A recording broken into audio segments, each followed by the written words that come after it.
This is Newcap News with Nicole Stilger. Good evening and thanks for joining us. The Wounded Warriors weekend in Lloydminster has wrapped up, a signature moment for the border city where the events over the past 3 days left a lasting impact on hundreds of lives. Josh Ryan has a look back. As the 150 members of Wounded Warriors Weekend filed away into buses taking them back to the airport, a few final hugs and laughs were shared over what was an unforgettable time for both the locals and visitors. It takes a lot of people to put this together, but last night it was amazing for me, and I heard the fishing trip on Saturday was amazing as well. So for them to put this on for guys like that, it means everything. I went up there with Richard last year, and we got to meet a lot of the guys and gals, and we heard some stories, and we just had to make sure it happened again this year. For many, the images of Thursday's cavalcade entering the city is still fresh in their memories. To see the streets lined, as many people that were out, it really spoke a lot of our city. Some new elements were added to this weekend compared to previous years, including a day out at a ranch. Founder Blake Emmons knew the idea was a winner after seeing several participants napping in the shade. When you've got post-traumatic stress, for you to let your guard down that much, it spoke volumes. For the Warriors, the kindness they received from their hosts at every turn continuously surprised them, such as a man volunteering his boat for fishing without a second thought. Took 5 complete strangers who he knew were veterans on his boat, let us in as part of his family, and it was just amazing to see that type of generosity. One former firefighter's weekend ended earlier than most after his PTSD was triggered. But Emmons says that after several hours of people talking with him, the mindset had improved. He left, but with a different perspective, and I know we'll all be in touch. It's just talking and people caring and showing their care that is probably the biggest healer of everything. Next year's weekend returns to Slave Lake, and on Sunday, Emmons received exciting news. Newfoundland will host the event in 2019. Just got a call from some people.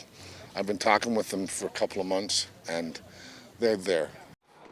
Josh Ryan, Newcap News.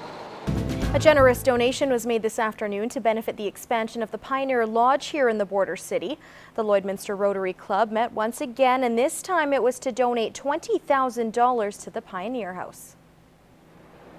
That money is going to be used to go to the overall goal. The community needed to raise $2 million in order to fully access the grants that were given by government.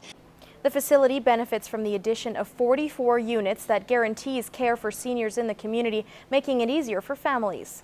Very important for our senior care in Lloydminster here by offering an extended place where seniors who have health issues can stay with their significant others long term instead of having to be separated and put into a different level of care. The project was initially announced in 2015 and after 2 years has raised $1.4 million. This is Newcap Sports.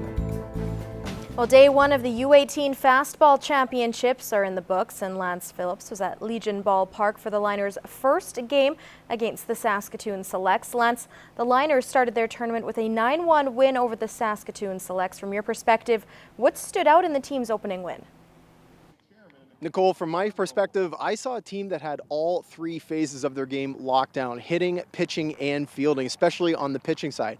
But from the hitting side, 1 home run today, 9 runs scored, 13 hits. Really, it's not much more you could have asked for from this team. And to start the tournament with a win is definitely the way that Brett Harvey and his crew were hoping to start.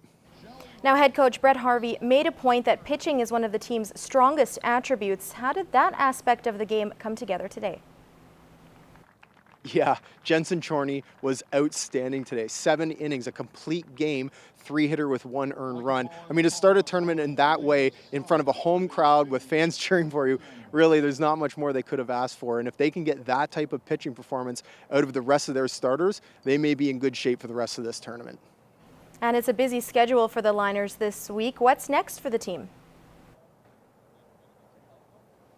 Yeah, banquet tonight, and then tomorrow a doubleheader, and that's basically the way it will go from now until Thursday. 2 games, 1 in the morning, 1 at night, so there is lots on the go for this Liners team for the rest of the week, and they hope that they can extend that through into Saturday and Championship Sunday.